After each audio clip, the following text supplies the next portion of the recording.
మునగకాయతో ఇంత రుచికరమైన కూర ఎప్పుడైనా చేశారా? ఈ ఒక్క సీక్రెట్‌తో చేస్తే పిల్లలు కూడా మునగకాయ కూరను ఎంతో ఇష్టంగా తింటారు. చివరి వరకు వీడియో స్కిప్ చేయకుండా చూడండి. అప్పుడే బాగా అర్థమవుతుంది. Welcome to the జుహా Fatima's world. Stove మీద కడాయి పెట్టి నూనె వేడి చేయండి. అందులో ఆవాలు, జీలకర్ర, కరివేపాకు వేసి చిటపటలాడనివ్వండి. తర్వాత ఉల్లిపాయలు వేసి లైట్ గోల్డెన్ కలర్ వచ్చే వరకు వేయించండి. పచ్చిమిర్చి, అల్లం చిల్లి పేస్ట్ వేసి పచ్చి వాసన పోయే వరకు కలపండి.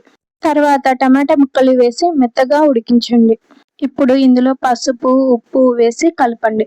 తర్వాత కారం, ధనియాల పొడి వేసి కలపండి. ఈ మసాలా అంతా మునక్కాయ ముక్కలకు పట్టే విధంగా ఇందులో ముందుగా కట్ చేసి పెట్టుకున్న మునక్కాయ ముక్కలను వేసి బాగా కలపండి. 1 నిమిషం వేయించిన తర్వాత ఒక గ్లాస్ నీరు పోసి మూత పెట్టి ఉడికించండి. 12 నుంచి 15 నిమిషాలకు మునక్కాయ మెత్తబడే వరకు ఉడికించాలి.